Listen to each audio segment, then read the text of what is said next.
¿Cómo le va, doctor? Muy bien, ¿usted? Sí. No, acá hay una competencia. Excelente. Bueno, ¿buena noticia por los jubilados? No, nunca. Sí, hay buenas noticias, sí, tranquilo, vamos a ir avanzando con información, sobre todo qué es lo que te va a pasar, qué es lo que viene y bueno, cómo se acomoda uno en este momento. Viste que es un momento difícil, que uno tiene que acomodarse, ahí vi la comida, está riquísima, eso, ¿cómo hace para adelgazar? Prohibitivo para muchos jubilados. Sí, eso, ¿no? sí. Y bueno, mira, si vos vas a la carnicería y querés hacer un asado para 10 personas y seguramente te vas a jubilar, te vas a gastar por lo menos el 25-30% de una jubilación mínima, realmente es Tremendo. preocupante. Doc, me quedo mirándote. Dale, muchas gracias. Campeón, el defensor acá con el doctor Frasino. Nosotros, mañana a las 7 de la mañana volvemos. Chau. Bueno, acá estamos. Bienvenidos al Defensor, un nuevo programa. Nosotros estamos preocupados por los jubilados y vamos a hablar sobre todos los temas que a vos te interesan. Primero, ¿cuál es el punto inicial de todo esto? ¿Qué es la seguridad social? Se dejó de discutir qué es la seguridad social para decir solamente que la seguridad social es un gasto. Entonces, si hablamos de que la seguridad social es un gasto, ya entramos en un lío. ¿Por qué? Porque las jubilaciones pareciera ser que es una dádiva del Estado, y no es una dádiva del Estado, es la respuesta a una contribución y a un trabajo de toda su vida. Entonces, acá es muy importante que se vuelva a discutir sobre la seguridad social, porque siempre en pos de la emergencia, los que más pagan siempre son los jubilados, y siempre son los más pobres porque son los que son más débiles y los que menos se pueden defender. De esto vamos a tratar. Hubo un fallo ejemplar de la Sala 2. Después, por fin, la Cámara de Seguridad Social dio un fallo a favor de los jubilados. Realmente estábamos cansados y un poco apenados y tristes porque todo iba en camino pareciera de vulnerar los derechos de los jubilados, con todo respeto por los señores jueces, pero no teníamos una alegría. Y ahora nos encontramos con un fallo que realmente es ejemplar, donde dice, entre otras cosas, que las vamos a ir desarrollando en el transcurso del programa, que la tasa de sustitución tiene que ser como mínimo del 70% del promedio de las 120 últimas remuneraciones, que es lo que genera el tema de la jubilación. Después, el tema del dólar, ¿no? El dólar es un chiste. O sea, no puede ser que la moneda se devalúe 8% una semana, a la otra semana se evalúa otro 8%. Entonces, ¿qué es lo que pasa? Primero que los comerciantes y los empresarios, ¿qué hacen? Obviamente tratan de cuidar su empresa, entonces, ¿qué es lo que hacen? Fijan un precio, el famoso precio por las dudas, y eso genera mucha inflación. Pero inflación de bolsillo, capaz que no genera la inflación del INDEC, porque la inflación del INDEC no es la inflación de todos. Yo tengo mi inflación, un jubilado tiene su inflación, un estudiante tiene su inflación, cada uno tiene su propia inflación. Entonces, tenemos que tratar de que nuestros mercados sean más estables y no dejarlo que alguno se haga rico con el dólar a 40, otro día 38, otro día 41, otro día 37. Dejémonos de joder, atrás de todo ese dólar hay un pueblo que estamos necesitando estabilizarnos. Después un tema es el desempleo. Te vamos a contar un poco acá qué es lo que está pasando con el desempleo y sobre todo, como sabemos que va a venir una ola de despidos, por más que uno diga, es contrario al gobierno, yo no soy contrario a nadie. Yo lo único que digo es, acá cuando nosotros decidimos hacer este programa y estábamos pensando en un nombre, el nombre fue El Defensor. Entonces, yo tengo que tratar de defenderte, o por lo menos decirte cuáles son los caminos que ante una eventualidad tengas que tomar. Ojalá que no te llegue a pasar, pero te vamos a dar todas las recomendaciones en caso de que entres con un litigio laboral. Pensar que no va a haber desempleo cuando el gobierno te está diciendo que los próximos 6 o 7 meses van a ser duros, las pymes no pueden aguantar todo el tiempo. Entonces, en algún momento se van a tener que achicar y ahí tenemos que hacer frente a esta cuestión. Después el tema de la renta del FGS, ¿no? Nos enteramos ahora que en el presupuesto, y esto para que se entienda bien, viste que dice, che, si pagamos los juicios de los jubilados, quebramos. Bueno, ¿qué fue lo que pasó? Si nosotros tomaríamos las rentas del FGS, que es el Fondo de Garantía de Sustentabilidad, ¿qué es esto? Es la plata de las AFJP. Si tomamos la renta, o sea, la ganancia de este FGS, un año alcanzaría para pagar todos los juicios de los jubilados. ¿Viste cuando te dicen, che, si pagamos los juicios de los jubilados, ¿qué pasa? ¿Quiebra el sistema? Bueno, te cuento que eso es mentira. No solamente que no quiebra el sistema, sino que no quiebra el sistema porque la ganancia del Fondo de Garantía va a ser utilizado para gastos corrientes. En vez de pagarle la plata que le deben a los jubilados por sus juicios, ¿qué hacen? No, lo vamos a utilizar para pagar deuda. Y o sea que es una locura. Están agarrando de la plata de los jubilados y para fines que no tienen que ver con los jubilados. Respecto de lo que pasó la semana pasada, ya este fondo de garantía, que es la plata que tiene de resguardo el sistema previsional, sufrió una merma del 20%. Hernán, que lo tenemos como invitado, medio abonado. Hernán Lecher, mucho gusto. María del Carmen Besteiro, doctora, ¿cómo le va? Hola, Bienvenida. ¿qué tal? Contame un poquitito, ¿qué fue lo que pasó con el Fondo de Garantía de Sustentabilidad? Bueno, ¿Qué bajó? básicamente le pegó de lleno la devaluación. Uno dice, ¿pero qué tiene que ver la devaluación con el Fondo de Garantía? Bueno, evidentemente las inversiones, ¿qué es el Fondo de Garantía? Eran los ahorros, ¿vos te acordás? Los ahorros que cuando se hace la estatización, el fin de las AFJP, recupera el Estado en términos públicos. Bueno, ese dinero se invertía en distintas cuestiones. Evidentemente las inversiones que había hecho el ANSES con el dinero del Fondo de Garantía de Sustentabilidad no estaban en dólares o estaban minoritariamente en dólares. Con la devaluación, cuando uno hace la cuenta y te dice, a ver, lo divido por 40, ¿cuánto me da? Y perdí el 20%. Claro. Es decir, supuestamente queremos defender y cuidar a los jubilados, pero su ahorro lo invertimos en inversiones que el gobierno evidentemente sabía de esto que se venía. Bueno, las inversiones no fueron las más precisas y los jubilados perdieron el 20% de su ahorro. Ahora, yo te hago una pregunta. Cuando uno habla de este Fondo de Garantía de Sustentabilidad, es muy importante que se sepa bueno, que esto deviene de la plata de los jubilados de las AFJP, ya lo dije, ¿no? Cuando se cambiaron las AFJP a un sistema estatal, toda la plata que tenían capitalizadas en las AFJP fueron a este Fondo de Garantía de Sustentabilidad. Ahora, ¿qué es? ¿Falta de experiencia? Son, y perdóname el término poco que me hago cargo de decirlo, son salames, le pifiaron porque perder el 20%, porque nosotros para haber ganado un 20% en el Fondo de Garantía de Sustentabilidad, la venimos remando hace años y años y años, y de repente en una semana un inexperto te voltea el 20% de la plata. Bueno, es una gran pregunta. ¿Por qué? Porque se supone que además eran los expertos justamente en cuestiones financieras. Y a mí la verdad que me da impresión a veces algunos funcionarios que con su propia plata son muy exitosos en las inversiones financieras, pero con la de los jubilados y la de los trabajadores no. Con lo cual llama poderosamente la atención por qué han hecho justamente esta cuestión. Vos lo decías, largos años le ha llevado a los jubilados poder ir ganando con mucho esfuerzo, cuidando justamente el ahorro, que ese fondo fuera creciendo a lo largo del tiempo, ¿no? Sí, ¿querés agregar algo al respecto? No, quería decir que sí, que realmente la situación es compleja, que este fondo en realidad no es que esto, y esto es importante tenerlo en claro, no es que se lo sacaron a los jubilados porque es el dinero que se había ido capitalizando y que hoy ANSES está pagando. Claro. Pero se había planteado como anticíclico, es decir, de ninguna manera para ir cubriendo, como señalabas vos, gastos corrientes. Sí, pero aparte tenía que ver con los gastos corrientes del ANSES, ni siquiera del Estado. Es que... O sea, estamos hablando de que era plata de los jubilados para los jubilados. Ahora pasó a ser plata de los jubilados. ¿Te acordás cuando antes se decía que era verdad, que se agarraba la plata y se hacían préstamos para grandes empresas? Hay un famoso préstamo para General Motors con la plata de los jubilados y nosotros decíamos que eso era un disparate.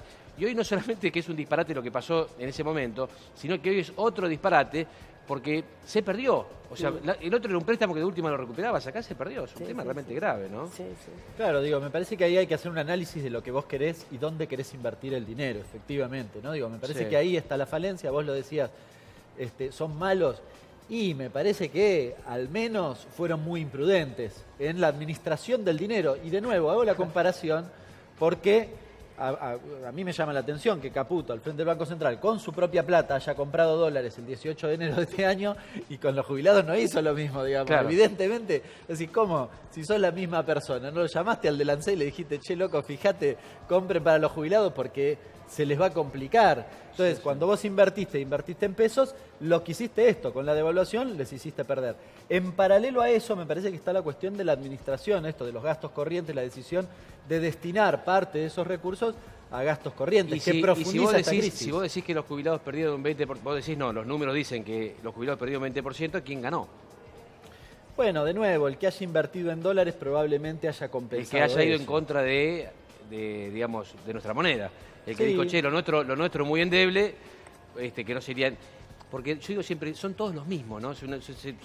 Siempre, esta tiene que ver con la fantasía, ¿viste? De decir, che, pero ¿quiénes son? Y capaz que son 100 tipos, 200 tipos, que son siempre los mismos y son los que No ellos cambian ganan. con los gobiernos. Son 100 tipos Claro. y fíjate, hicieron lo que se llama tasa, ganaron mucha plata hasta principios de este año porque efectivamente las LEVAC les daba mucha plata, después se pasaron a dólares, ganaron mucho con los dólares y ahora esta última semana evidentemente están haciendo el proceso inverso Y no le erran nunca. Con la garantía, porque hay un presupuesto que dice que el dólar va a estar a 40,1 hasta finales de 2019. A mí me parece una locura. Pero bueno, da la impresión que tal vez 1 o 2 meses se mantenga estable, entonces vuelven a invertir en el negocio financiero, pero no la de los jubilados. ¿no? Vos fíjate el empresario, ¿no? El empresario que te dice, che, ¿cómo es la competitividad de Argentina? Bueno, hoy con el dólar que tenemos, somos muy competitivos contra el mundo, ¿no? Ahora, después decimos, ¿cuál va a ser la inflación? La inflación del presupuesto, ¿cuánto es? 20 y pico, ¿no? 23. 23, o sea, de vuelta vamos a pasar por el milagro de bajar la inflación un 50% en un año, sabemos que no va a terminar siendo así. Les recuerdo que el presupuesto que se presentó el año pasado no se cumplió en un solo número, le erraron en todos. Entonces el presupuesto medio como que si quieren lo aprobamos, no lo aprobamos, es lo mismo porque después no va a pasar eso. Ahora, si a vos te dicen que vas a tener un dólar competitivo y después te encontrás con que el año que viene el dólar va a estar igual que ahora, el dólar va a bajar competitividad. Entonces vos como empresario, ¿qué decís? Che, invierto porque está buenísimo para venderle al mundo o dentro de 6 meses me voy a quedar descalzado como antes. Bueno, de hecho el presupuesto prevé una caída del 10% en la inversión, con lo cual tienen hasta ellos la respuesta, digamos, porque evidentemente no es creíble. Vos decías el 2018, el presupuesto preveía un crecimiento de 3,5%. Y en esta presentación del presupuesto para el año próximo dice, bueno, ¿qué va a pasar en el 2018? Vamos a caer 2,4%. Fíjate el rango de error. Lo mismo con la inflación. La inflación del presupuesto era de 8 a 12, no era de 15. Después la cambiaron al día siguiente. Pero era de 8 a 12 y va a estar arriba de 40. Sí, la estamos muy simplificando. difícil, ¿no? Bueno, vamos a salir un poquito del tema de los números y vamos a hablar de otro tema. ¿Sabés? Bueno, Cami, ¿cómo estás? Buen día. Muchas gracias, buen Che, día, qué ¿cómo linda andás? estás, Camila, ¿eh? Bueno, muchas gracias. ¿Cuánto Tenemos muchos pretendés? ¿Estás de mensajes. novia? Sí, estoy de Muy novia. bien, qué afortunado, ¿eh? Bien. Bueno, muchas gracias. Acá pueden mandar nuestros mensajes. Absolutamente. Y los vamos a leer. ¿Tenemos mensajes, Cami, para Sí, leer? podemos empezar. Bueno, dice, hola, soy Estela, tengo 15 años de aporte del 77 al 92 y cumple 60 en enero del 2019. ¿De qué forma se podrá jubilar? Pregunta. Otra Y por otro lado, otra consulta, pregunta por Rafael, que es el marido. Sí. Tiene 38 años de aporte, tiene 61 años. ¿Puede acceder a una jubilación anticipada y de qué forma? Pregunta. Bueno, mira, te cuento, Estela y Rafael, ¿no? Sí. Estela, primero, bueno, vos no vas a llegar a jubilarte. Habría que revisar en tu historia laboral si vos tenés tal vez algún trabajo en negro que se pueda reflotar. Hay mucho servicio doméstico, mucha gente que trabaja en servicio doméstico, que lamentablemente el servicio doméstico es un trabajo muy informal. Entonces, ¿qué pasa? Mucha gente nos viene a ver y te dice, che, ¿cómo me puedo jubilar? Y obviamente uno le pregunta cuáles fueron sus actividades y que ellos te dicen, che, mira, yo trabajé en una casa de familia, planchando, ayudando, cuidando a un chico, lo que sea, pero no me hicieron los aportes.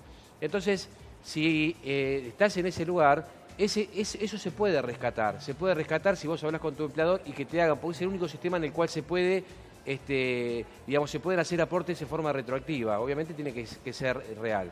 Y respecto de Rafael, que tenía 38 años de aporte, la jubilación anticipada estaba en el 2005, pero cuando se dieron cuenta que era una fortuna, la sacaron.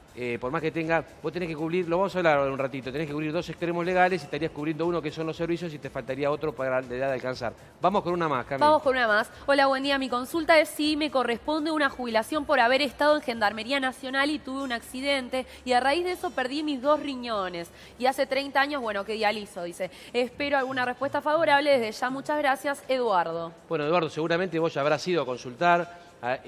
Vos en realidad lo que tendrías que ver es si podés sacar una pensión por invalidez, porque si te estás dializándote y bueno, vos tenés que cubrir un 76% de invalidez laboral para que te puedas, hay que ver el tema de tu edad, también algunas cosas más, pero bueno. Bueno, vamos a arrancar con este otro tema que les va a interesar a mucha gente, que es el tema de las pensiones universales al adulto mayor.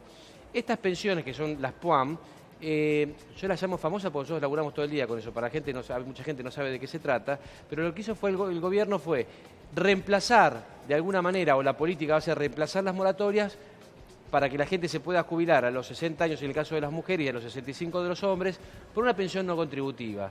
Que la única ventaja que tiene de ser contributiva es que vos vas a tener acceso al PAMI, que eso es muy importante.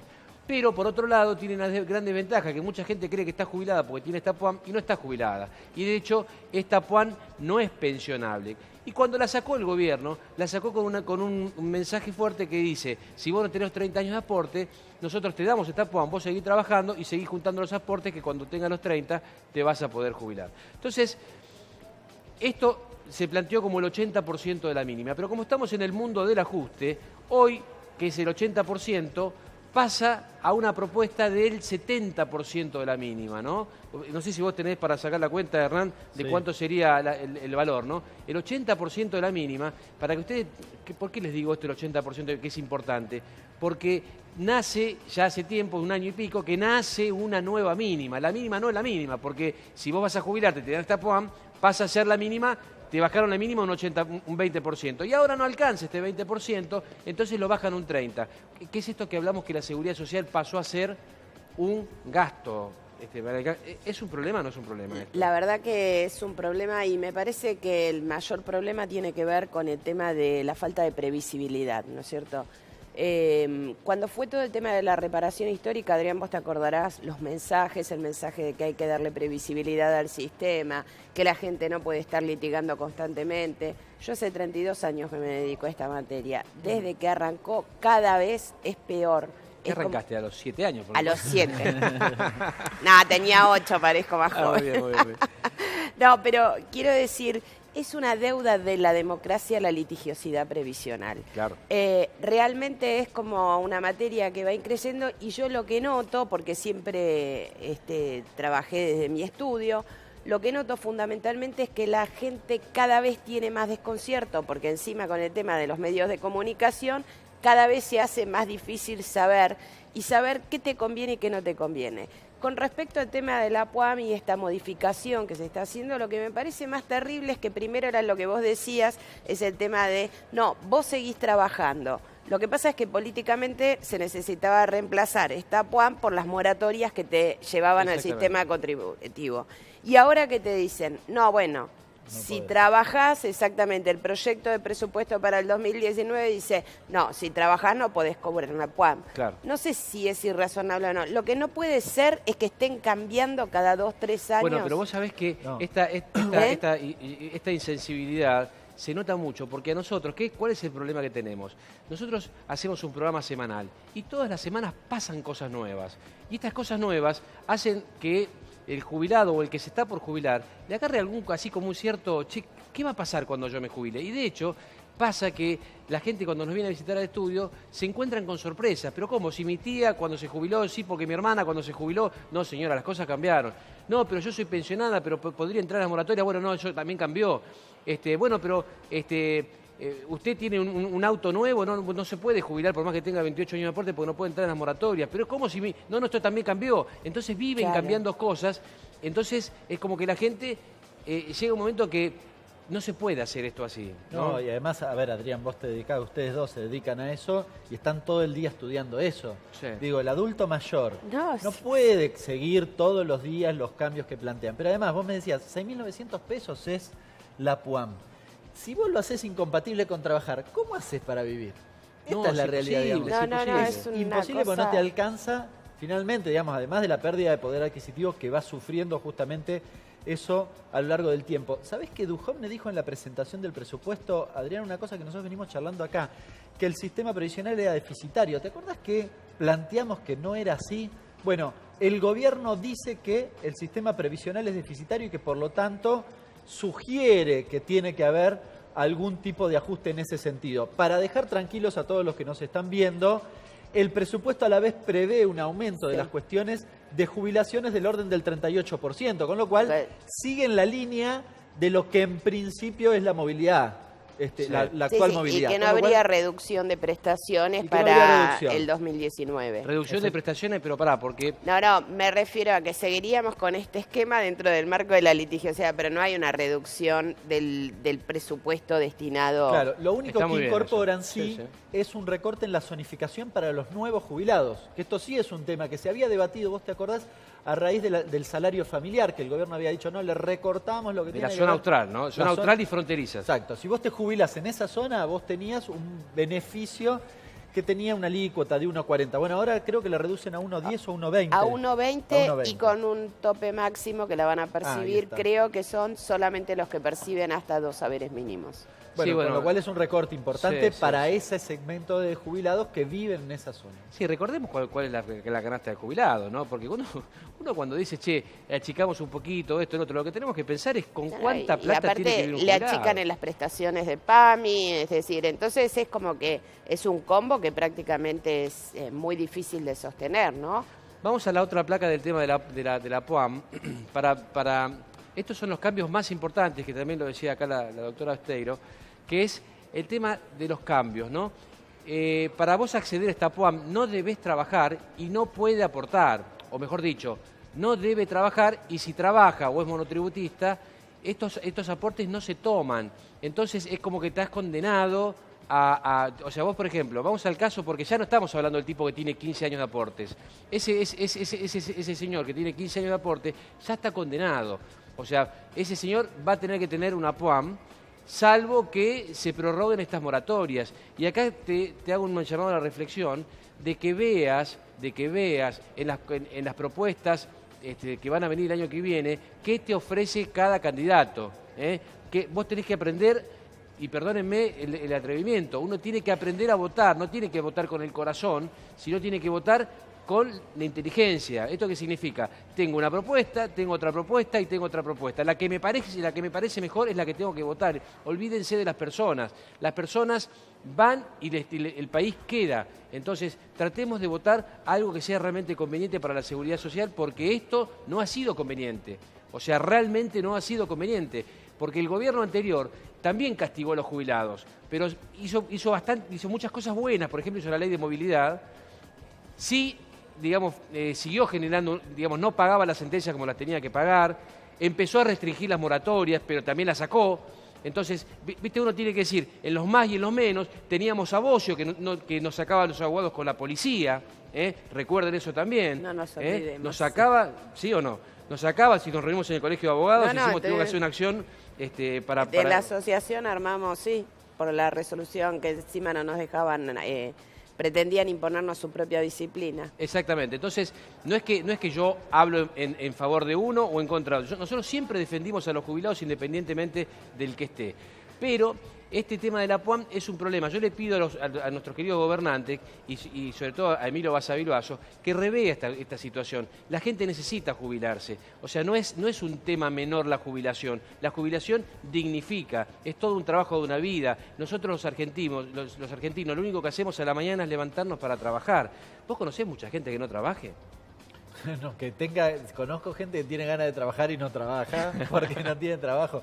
De hecho, esta semana se conoció el dato de desocupación, es el máximo, el más alto en los últimos 10 años, 9,6, casi orillando ya los 2 dígitos. Esto también es un problema para el sistema previsional, lo veníamos discutiendo, porque ahí vos tenés, bueno, el 9,6 en realidad incluye todo, no solo el trabajador registrado, pero evidentemente una porción de eso es trabajadores registrados que han perdido su trabajo o que han precarizado su trabajo. Si no tienen aportes, justamente pasa la cuestión del sistema previsional que se tensiona por la escasez de aportes de los trabajadores registrados que deberían hacer sus aportes como corresponde. Cuando la economía no te ayuda, genera este escenario en el mercado de trabajo. Bueno, vamos a... Cami, ¿tenemos preguntas? Así nos conectamos un poco con la gente. Sí, vamos con la gente. Perdón, si me puede mandar a buscar, chicos, si me puede mandar a buscar un portafolio que tengo en el auto, que tengo un fallo interesante, si me lo puede mandar a buscar. Vamos con las preguntas, Cami. Bueno, vamos con las preguntas. Hola, soy María, soy pensionada de la provincia. Quería saber si me corresponde lo de la reparación histórica, pregunta. Sos pensionada de la provincia. La reparación histórica es para los jubilados de ANSES. No de otra caja. O sea que si vos sos pensionada del IPS, no te corresponde la reparación histórica. Acuérdense que lo que le corresponde a la reparación histórica tuvieron que haber tenido sí o sí aportes en relación de dependencia. Si no tuvieron relación de dependencia es muy difícil que te corresponda. Vamos con otra, Cami. Bueno, hola, buen día. Yo tengo una pensión no contributiva. Pregunta si puede sacar un préstamo del ANSES. Es de la provincia de Santiago del Estero. Bueno, ahí vos tenés acá, depende de qué tipo de pensión no contributiva, vos tenés una línea de créditos de ANSES que es para jubilados y pensionados y para asignación universal por hijo. No sé qué plan tenés y si lo podés sacar. Realmente andá a ANSES a consultar porque hay tantos planes que la verdad que lo desconozco. Vamos con otra. Vamos con Isabel Rivero. En este caso, hola, buen día. Te hago una consulta. Los aumentos que dieron para el mes que viene, ¿le corresponden? Ella cobra la mínima en este caso y bueno, espera tu respuesta.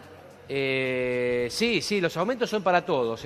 Siempre cuando aumentan, digamos, antes aumentaban en marzo y septiembre, ahora aumenta en forma trimestral, con lo cual cuando se aumenta en marzo, en junio, en septiembre, que es este mes, te aumentan la asignación universal por hijo, te aumentan todo, absolutamente todo.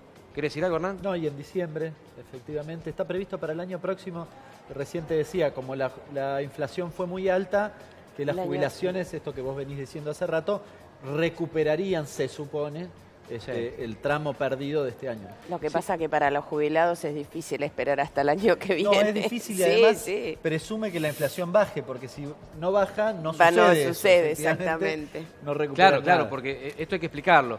Vos, tu jubilación se va aumentando en forma trimestral, pero te leen 6 meses para atrás. Entonces, si aumenta la inflación, el aumento siempre va a ser menor, que fue lo que pasó ahora. O sea, la inflación se disparó y como se disparó la inflación, vos tenés aumentos jubilatorios por el 28% y una inflación del 42%. Entonces perdiste. Antes, con la movilidad anterior, ¿qué pasaba? Solamente perdía el jubilado si le iba mal al país. Y que era bastante razonable, porque estaba muy atado a la cuestión de que si al país le iba bien, el jubilado tenía que ganar mejor, porque en algún momento el jubilado tiene que ganar más. Claro, lo ataba a la recaudación, exactamente. con lo cual era razonable, porque además, si vos recaudabas, bueno, era razonable que una parte de eso fuera a los jubilados, ¿no? Claro. Pero sí. quiero decir que cuando en realidad nosotros los previsionalistas también combatimos la 26.417, porque en el momento que arrancó no le estaba yendo bien a la recaudación y entonces eso iba a operar como un límite. Después pasó que en realidad terminó siendo, bueno, ocurre lo mismo ahora con el tema de la ley actual, ¿no es cierto? Sí. Hoy, o sea, es un contrasentido que los jubilados están pidiendo aumento por salario y todos los sindicatos están pidiendo paritaria con cláusula gatillo, o sea que... Lo que tenía la ley anterior es que vos le podías ganar a la inflación. Esta es imposible. Sí, no, esta es imposible. Claro, obviamente. bueno, pero está bien, porque también seamos honestos, ¿no? Porque cuando uno dice que le tiene que ganar a la inflación, la lógica es que el jubilado gane más. En algún momento tiene que ganar más, porque acá estamos discutiendo si alcanza con lo que alcanza para pagarle esto. Y no estamos diciendo que no le alcanza. Vos estás del otro lado, me estás mirando, vos sos jubilado, vos tenés un pariente jubilado y lo sabés que a tu viejo no le alcanza la guita, que a tu tía no le alcanza la guita, que a tu abuelo no le alcanza la plata y encima estamos nosotros diciendo si le van a achicar o no le van a achicar la jubilación, cuando en realidad el Estado tiene que dar una jubilación digna, porque parece que nos olvidamos de esa parte, ¿no? Es que lo que pasa que ahí está enganchado con el tema que vos planteabas hoy del fallo de la Sala 2.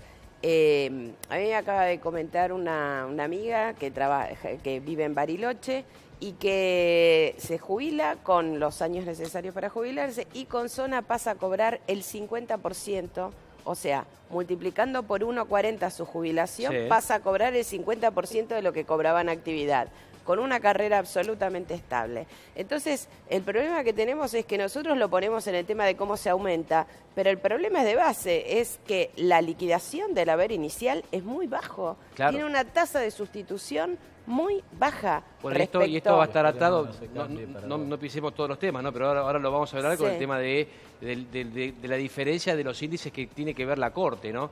Porque cuando hablamos de tasa de sustitución, para que vos hablas para que te decimos lo que nosotros hablamos normalmente, que para traducirlo en castellano, claro, es si vos ganás 10.000, ¿con cuánto te jubilaste? Te jubilaste con 5.000, te jubilás con el 50%, te jubilás con 8.000, te jubilás con el 80%. Acá todo el mundo hablaba del 82% y el 82% móvil viene de la época del 50 y pico. Que, antes del 67. Claro, que vos venías a cobrar este dinero porque era una tasa de sustitución del 100%. ¿Por qué? Porque vos te descontaban 18% de tu sueldo, o sea que vos te llevabas a tu casa el 82% y por eso se pretendía que la jubilación fuera del 82%. Entonces, vos cuando te ibas a trabajar, te jubilabas, seguías cobrando lo mismo. De ahí viene la palabra sustitución, o sea que sustituya el sueldo que vos percibías. Cami, ¿cómo estamos con la pregunta? Sí, por Continuamos. supuesto. Soy viuda y mi marido no tenía aportado los últimos 3 años, por lo cual entré a un juicio por la pensión.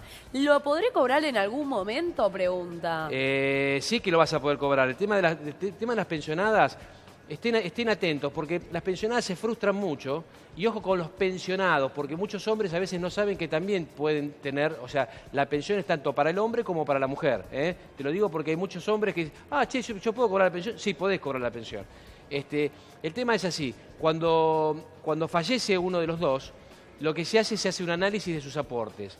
Y se ve si es aportante regular o irregular. No te voy a aburrir mucho con esta cuestión, pero vos dentro de los últimos 3 años tenés que tener aportes. O si no, tenés que tener un buen caudal de aportes. Si no tenés esto, vas a ANSES técnicamente, si no tenés 18 dentro de los últimos 36, o no tenés 12 dentro de los últimos 60 y 15 años de aporte, vas a llegar y te van a decir, no te podés pensionar. Sin tener en cuenta si tu marido tenía 40 años, 35, 50 o 60. Entonces, si te dijeron que no y tu marido tenía aportes, aunque no sea muchos, pero sí que tenía que tener algo de aportes, consultá con un profesional o consultá con nosotros que te vamos a pensionar. Y a vos que estás haciendo juicio, sí vas a cobrar este juicio, obviamente, si está bien fundado, bueno. Bueno, antes de seguir con las preguntas, vamos a un cortecito y estamos enseguida en menos de un minuto. Vamos. Las cosas más sencillas de la vida son molto importantes, no se olvidan. La pasta del domingo, la alegría y el aroma pomarola en la cocina. Las pastas molto son las mejores, con salsa molto son superiores. Por calidad, molto conviene, porque si es molto, molto bene. Molto, más de medio siglo en la mesa de los argentinos. Perdón. Como bien saben, las ventas este año... No.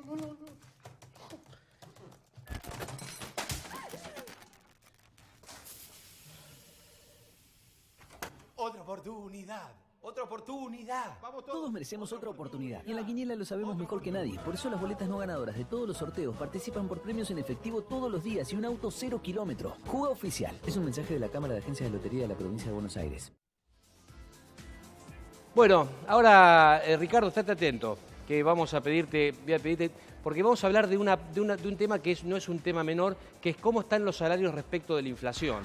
Este es un tema importante porque está directamente vinculado con nuestra capacidad de poder seguir manteniéndonos como nos manteníamos hace 2 meses, 3 meses, 4 meses, 5 meses. Y acá esto es un problema. ¿Por qué? Porque de alguna manera los sindicatos o el establishment, por decirlo de alguna manera, porque están incluidos dentro del establishment los sindicatos, lamentablemente, que no juegan como debieran jugar para los trabajadores, porque de hecho yo les recuerdo que cuando se votó la movilidad en diciembre, los sindicatos miraron para otro lado y recién dijeron que iban a hacer un paro si la votaban, no antes como para decir, che, cuidemos la guita de los jubilados. Entonces, ¿qué pasa? Es muy importante que cuando hay un problema así de hiperinflación, porque acá estamos hablando de hiperinflación, hiperinflación, parece que nos acostumbramos, que hay la devaluación de un 8% semanal, digamos, yo les recuerdo que cuando Kichilov, y que yo era uno de los que decía que era una locura la devaluación que había hecho del 30 y pico %, hoy tuvimos una devaluación de un 110, 120%, y es como que decimos, y bueno, pero vamos para adelante, no dejémonos de bromar. Esta devaluación le ha hecho muy mal a todos los argentinos. Y yo ayer vino un cliente y me trajo una certificación de servicio y yo le saqué una foto para que ustedes vean la diferencia entre esta hiperinflación y la hiperinflación del 89. En la hiperinflación del 89, a diferencia de ahora, estos aumentos estaban acompañados por los salarios. Entonces, era una locura, pero una locura lo que se aumentaba. No, esto no. Poneme la última, Ricky, la que habíamos separado, que es el tema de, para que vean cómo cambiaba, recuerdan en el año 89 que asumió Menem, no, esa no. Vamos, la última de todas, la que dijimos, la ponemos al final. Esa de la que me pusiste ahí, esa. Ustedes fíjense en el 89. Hiperinflación, esa fue mucho más que esta, por supuesto. Igual que esta es tremenda. Fíjate cómo la plata que ganaba este señor. 16.000 en enero, en febrero 20.000 porque le habrán pagado las vacaciones, en marzo 18. Ahí se empieza a desatar fuertemente la hiperinflación. Pero vos fíjate que le aumentaron de 18 a 26.000.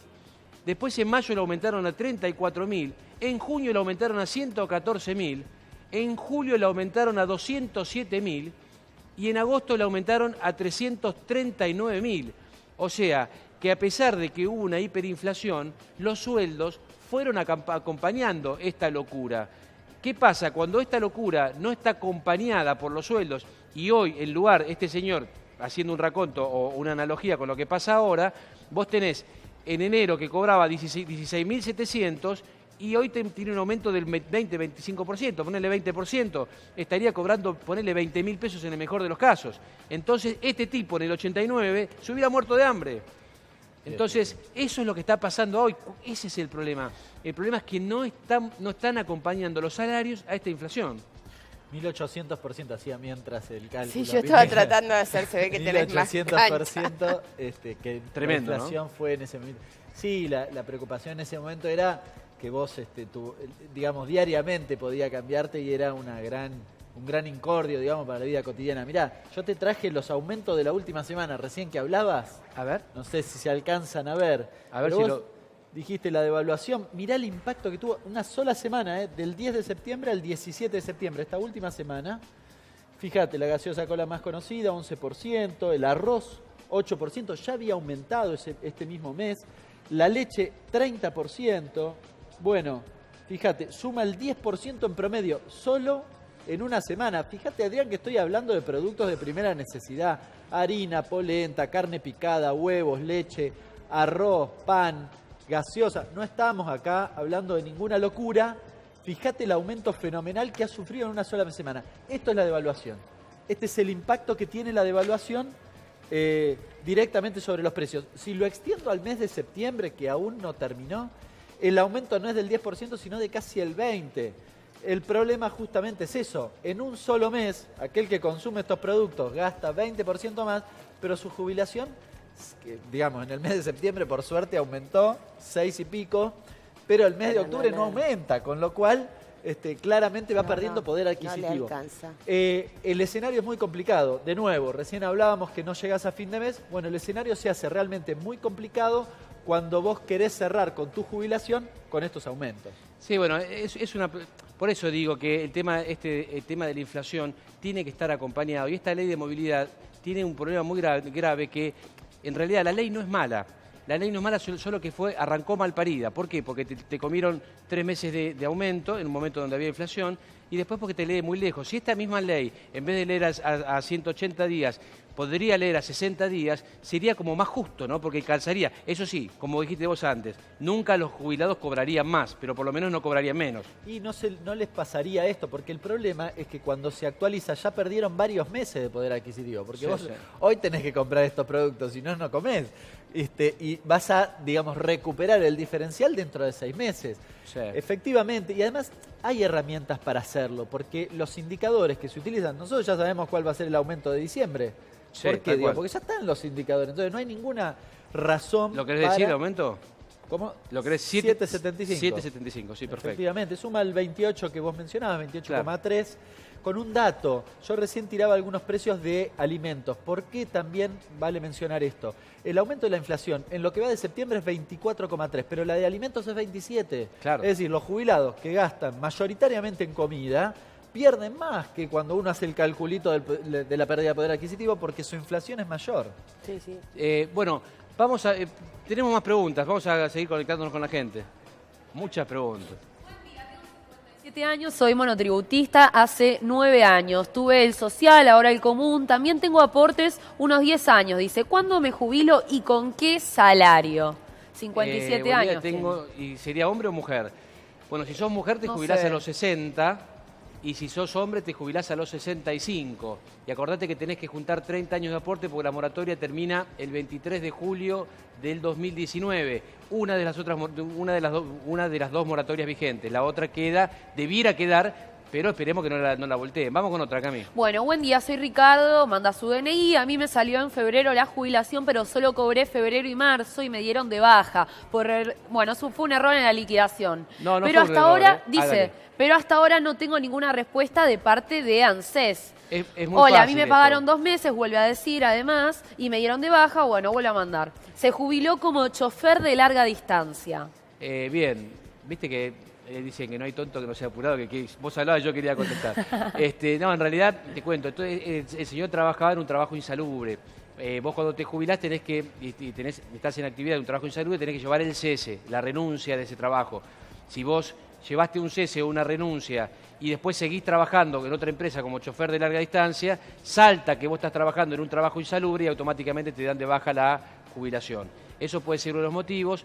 Otro de los motivos puede ser alguna verificación de control que haya hecho ANSES. Lo que sí tiene que hacer ANSES es contestarte. Vamos con otra, Cami. Bueno, hola, soy Teresa de la provincia de Corrientes. Cobró 1.200 pesos de pensión de su marido fallecido. ¿Por qué?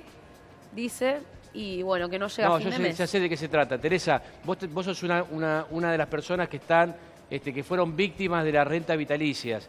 Vos cobrás 1.200 pesos, que es una pensión que vos seguramente, tu marido debe haber fallecido antes del 2008, entre el 94 y el 2008. Entonces vos desde ese tiempo tendrías que haber cobrado por lo menos la mínima. Hay tres fallos, que era echar, uno, que te decía que vos tenías que cobrar por lo menos la mínima.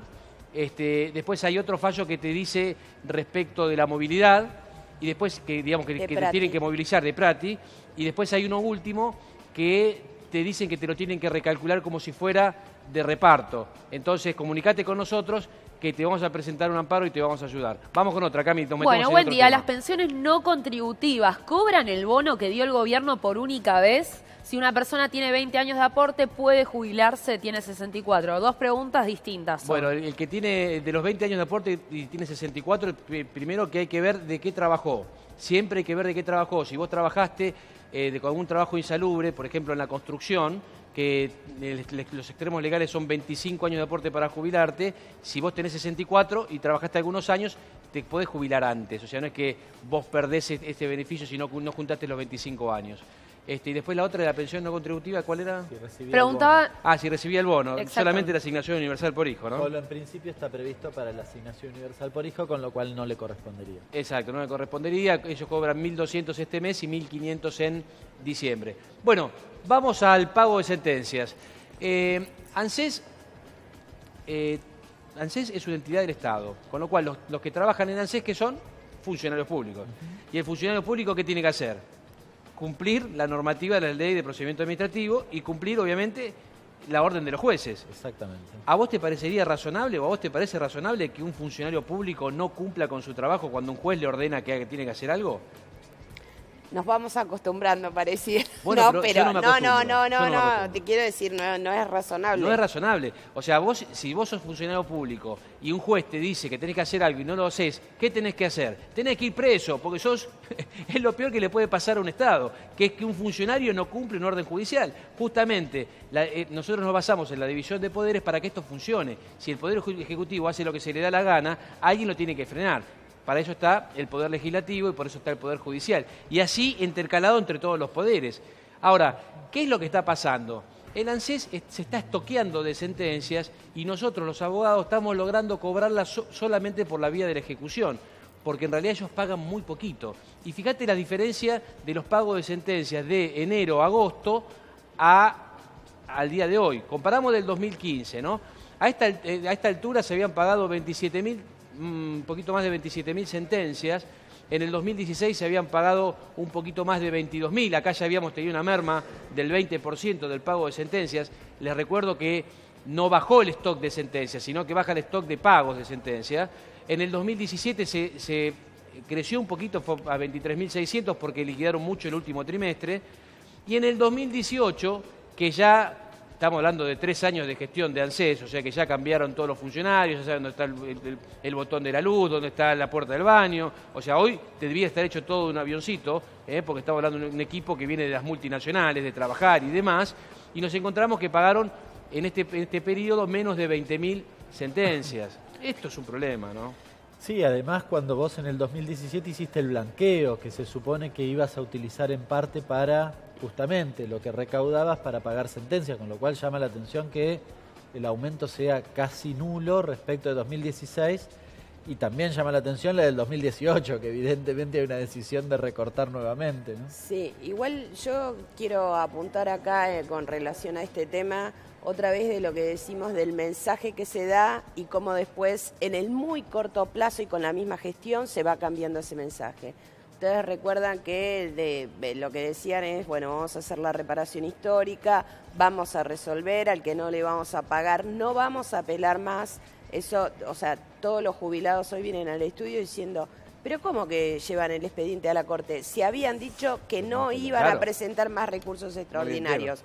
Ahora no solamente presentan el recurso extraordinario para llevar los casos a la Corte, sino que además que lo llevan a la Corte, en los casos que no se concede ese extraordinario, presentan una queja que los abogados sabemos que esa queja no tiene ningún efecto y sin embargo ANSES dice no va a pagar los juicios si tiene presentada la queja. Claro. O sea que hay otra vez todo un mensaje transmitido políticamente muy fuerte en todos porque los aparte medios. esta queja, para que se entienda bien lo que dice la doctora, que está perfecto lo que dice, esta queja es un recurso que tiene el ANSES o digamos, cualquier persona que está dentro de los actos procesales que uno puede hacer. Pero esta queja tiene una característica, que no detiene el proceso. O sea, el ANSES puede presentar un recurso de queja, vos podés seguir en tu juzgado y iniciar la ejecución de sentencia, podés embargar la plata o te pueden pagar y después, en todo caso, cuando se resuelve la queja, ahí en todo caso el jubilado tendría que devolver la plata, ¿no? Claro. Otra locura Pero es que... descomunal, ¿no? Sí, pero quiero decir, toman un punto, con ese punto lo llevan, un punto que es totalmente traído de los pelos. Y vos fijate lo que decís, cómo fue evolucionando, porque este es el tema del famoso discurso del que cambiemos y decimos que cambiamos, pero después cuando viene de frente un colectivo te corres y volvés de vuelta al mismo carril, ¿no? Cuando arranca este gobierno en el año 2016, sacan un decreto. Ese decreto, ¿qué dice? Dice que ANSES no va a apelar más sentencias cuya cuestión ya se haya resuelto en la Corte. Esto arrancó y duró, creo que, no sé, semanas, porque después aparecieron las apelaciones y dijeron, bueno, ya el gobierno anterior había parado un poco de ir a la Corte y ¿qué fue lo que pasó? Empezaron de vuelta a ir a la Corte, o sea, no solamente que apelaban, sino que te llevaban a la Corte. Entonces, sí, porque entre una cosa y otra ganan meses. Claro. Aunque le rechacen el recurso extraordinario, ganan meses. Sí. Meses cuando no años. Claro, ¿No es bueno, cierto? acá lo que tienen que saber todas las personas que tienen juicio es que, primero y principal, que los abogados no son los culpables de que ANSES no te pague. Sí, a veces los abogados son culpables de que de no presentar estas ejecuciones. Si vos ganaste el juicio, tenés que ir a ver a tu abogado y decirle, che, ¿me presentaste la ejecución de sentencia? ¿Me mostrás lo que presentaste? Y ahí te van a mostrar cuánto vas a cobrar, cuánto es la plata que se quiere, que pretende tu abogado cobrar, y eso en definitiva va a ser tu tranquilidad, porque significa que te vas a hacer de la plata pronto. Eso es clave, ¿no? Bueno, vamos a hablar un poco de algo que para nosotros los abogados y para los jubilados fue un gran viento fresco, que es el nuevo fallo de la Sala 2. La verdad que Luis Herrero siempre ha defendido yo digo siempre, qué importante que defiendan a los jubilados la justicia, ¿no? Porque es como que le ponen un equilibrio a todo este lío que alguien tiene que decir, ¿viste? Hasta acá. Y no puede ser otro que la justicia. Yo te corregiría, Adrián, diría, a los jubilados, o sea, nosotros los abogados somos los que los defendemos. Sí. Ellos ponen la cuota de esto debe ser así, resuelven, hacen justicia, o sea, porque nosotros no estamos pidiendo nada loco.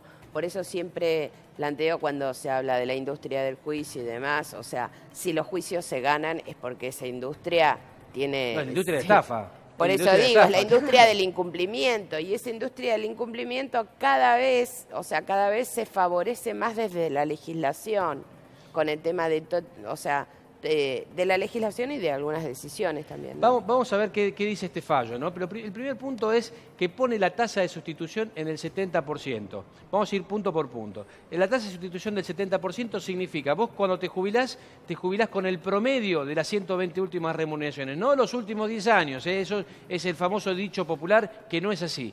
Son las 120 últimas remuneraciones, que pueden ser los últimos 10 años, pero si vos no trabajaste, te van a leer más para atrás. Y si vos, por ejemplo, trabajaste 5 años, dejaste de trabajar 2 años, te saltean esos 2 años y sigue leyendo para atrás. Entonces son las 120 últimas y no las 10, no los 10 últimos años.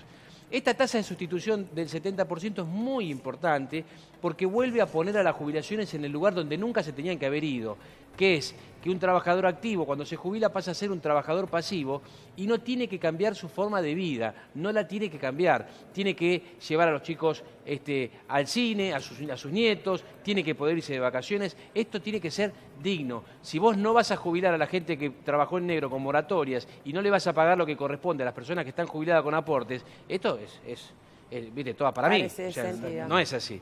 Entonces, el segundo tema es el tema de los impuestos a la ganancia, ¿no? Un tema que es un tema por demás trillado, que en este tema es clave que esto no tiene que tributar impuestos a las ganancias y lo hace ver bien la Sala 2. Después habla de la tasa activa, de que cómo te actualizan este juicio. Para que vos te des una idea, que de vuelta la justicia tendría que hacer, uno piensa en la justicia y piensa en lo justo. Y en realidad lo que hace la justicia es ni más ni menos que administrar las leyes, ¿no? Y esto que te dan tasa pasiva significa que a vos contá la diferencia entre la pasiva y la activa. La activa es básicamente la que te cobra o gana el banco, Sí. y la pasiva es la que te da a vos. Por ejemplo, si yo voy, deposito plata en una caja de ahorro o en un plazo fijo, lo que me devuelve el banco como tasa de interés es la tasa pasiva. Claro. Ahora, la que el banco me cobra a mí cuando me da un crédito, esa es la tasa activa. Naturalmente la activa es mucho más alta que la pasiva. De hecho, ayer estuve con una abogada, hicimos un cálculo de actualización, me pidió una mano por alquileres. La tasa activa era más importante que el alquiler en el tiempo, con lo cual Claro. evidentemente era alta y evidentemente es una tasa atractiva para actualizar un importe, un monto, ¿no? Y acá lo que tenemos que ver es que en realidad está una persona que está estafada, ¿no? Está estafada y ni más ni menos por el Estado. Entonces vos no podés permitirle al Estado que esto sea un buen negocio. Al Estado le tiene que doler. O sea, si yo, no sé, soy una persona de ingresos altos y me tienen que dar una sanción civil y me dan una sanción baja, digamos, que monetariamente para mí no represente nada, no va a ser una sanción.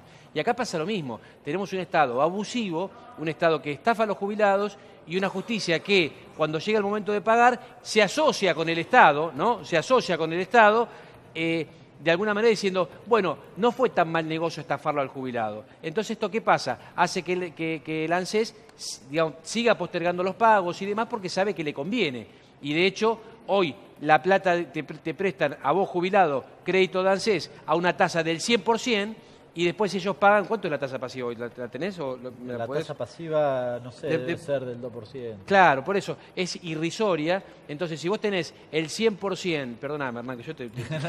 Sí, te iba a decir que amigo. Si vos das la plata al jubilado al 100% y después cuando vos tenés que pagar una deuda la pagás con una tasa tal vez del 10%, 12%, es bastante chistoso el tema. Entonces, la Sala 2 lo que hace es poner las cosas en su lugar, ¿eh? Después vamos al tercer punto, ponemos de vuelta la placa, no la anterior. Vamos a la anterior. Después el tema de la emergencia, pone la emergencia como un tema clave. Vuelve, digamos, esto es muy importante que los jueces hayan puesto... ¿Qué es lo que dice este fallo? Dice que siempre el Estado, en el nombre de la crisis, siempre esta crisis hace que el Estado se abuse y termine siendo damnificados los más necesitados. Y en este caso es el tema de los jubilados. Entonces, esto es muy importante que la ley te está diciendo, che, ojo que hay una emergencia, no te la agarres con los jubilados. Entonces, es muy importante, son 4 renglones que yo recién le pedí a los muchachos que me traigan el portafolio. Obviamente en el portafolio tampoco estaba el fallo como para leérselos, pero el sábado que viene se lo voy a leer porque son 4 renglones que son geniales desde el punto de vista jurídico. Después, bueno, se rompe con el tope del artículo 25, que esto ni más ni menos que es el tope para arriba de cuánto te pueden retener de tu salario para las jubilaciones. Si vos ganás 200 lucas, hoy te pueden retener solo por 90 y pico. Entonces tu jubilación, tu tasa de sustitución va a terminar siendo tal vez del 30% de lo que eran tus ingresos. Una locura, una cosa que no tiene ni pies ni cabeza. Vamos con la otra placa. Después habla de la reparación histórica, ¿no? Y define transacción en el fallo, porque la reparación histórica es una transacción. Y dice, se renuncia parcialmente a un derecho para obtener el reconocimiento y consolidación del resto de la pretensión. Entonces, la reparación histórica es una transacción donde vos, de alguna manera, renunciás a algunos derechos, y si renunciás a algunos derechos significa que tiene que haber una diferencia entre una reparación histórica y lo que no sería la reparación histórica, que sería un fallo judicial. Entonces, este señor no aceptó la reparación, se jubiló antes de mayo del 2016 y no da lugar a esta resolución del 5618. No sé si querés contar algo de esta resolución, que es una resolución. La verdad, este es el tema, me parece a mí. Es el tema. De hecho, fíjate que cuando la semana pasada, en todas las editoriales que tenían que ver con el tema del cambio de la presidencia de en la Corte Suprema de Justicia de la Nación, vinculaban mucho con el tema, con esta cuestión, con este tema que está pendiente para que se resuelva en la Corte sobre si se aplica o no una resolución de este año de ANSES, la resolución 56 del 2018, que básicamente, y para resumirlo fácil, lo que le dice a los jubilados es, mire, yo le ofrecí la posibilidad de que usted acepte la reparación histórica. Como no le convenía, no lo aceptó. El legislador le dijo, no, mire, esto es voluntario. Sin embargo, ANSES ahora pretende que sea obligatorio ese resultado, dicta una resolución. O sea, que no sea una transacción, sino que no sea una transacción, exactamente, que no sea que el jubilado diga, bueno, me conviene y entonces lo acepto, sino que se pretende imponer directamente. Y lo que es más grave es que dicta una resolución que es muy confusa, de alguna manera hasta casi te podría decir que a quien lo lee así induce al error, dice, bueno, esto es lo que vamos a hacer de aquí en más, o sea, para todos los jubilados anteriores a agosto del 2016, le vamos a aplicar este índice para actualizar sus remuneraciones. Y resulta que dice, ¿lo vamos a aplicar?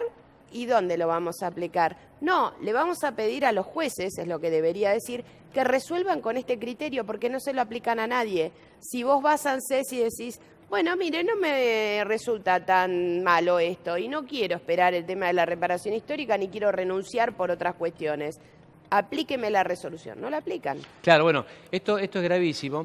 Esto es gravísimo porque, para que ustedes se den una idea, hay 10 juzgados de primera instancia. Y acá me voy a ganar muchos enemigos, pero como tengo tantos, unos más, solamente jueces, ¿no? El detalle distinto y del fuero donde yo laburo. Pero la realidad es que es tremendo cuando aparecen los caminantes. ¿Quiénes son los caminantes? Las personas de ANSES, del Estado, que van a caminar por tribunales. Entonces, vas a caminar con tribunal y dices, che, cambiame el fallo. El juez te dice, estás loco, no te voy a cambiar el fallo. Vas una vez, vas otra vez, pedís un favor, pedís una cosa, empezás a generar una relación. Entonces llega un momento que decís, pero che, ¿qué tendría que pasar para que vos cambies el fallo? Y bueno, si yo tendría una resolución que diga esto, tal vez podría cambiarlo.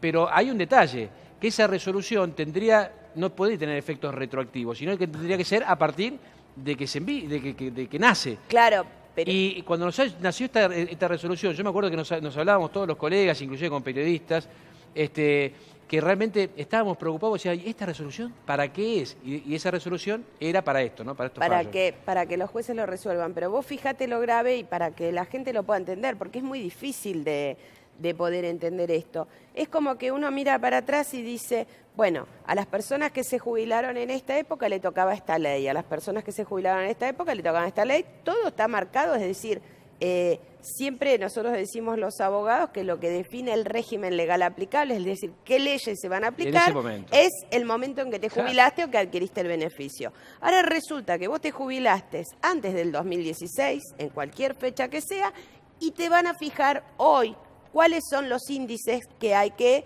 aplicarle para actualizar las remuneraciones de una persona que se jubiló, no sé, en el 2004. Y entonces, ¿qué hago yo, Estado? Yo, Estado, lo que hago es miro y digo, yo tengo que ajustarte, tengo que pagar menos. Entonces, ¿con qué me conviene pagar menos? Con este. Y elijo ese. Claro, esto es una cosa insólita. Bueno, recién miraba lo de la tasa, finalmente, te decía, 2% mensual, sí, efectivamente, es 20 anual. Ahora, la activa es 47. Claro. 20 contra 47. Es tremendo. Bueno, les agradezco mucho por habernos seguido como todos los sábados. Este es un programa que hoy fue un programa bastante técnico desde el punto de vista del derecho, pero bueno, es un poco como que queremos contarte a vos todas las novedades y a veces no hay forma de decirlo que en los términos que son los términos legales. Acordate, llama a tu mamá, llama a tu papá, llama a tu abuelo, a tu abuela. Acordate que el caudal más importante que tienen los jubilados es el cariño de sus familiares. Y nos estamos viendo el sábado que viene a las 11, como siempre, en El Defensor. Chao, hasta luego.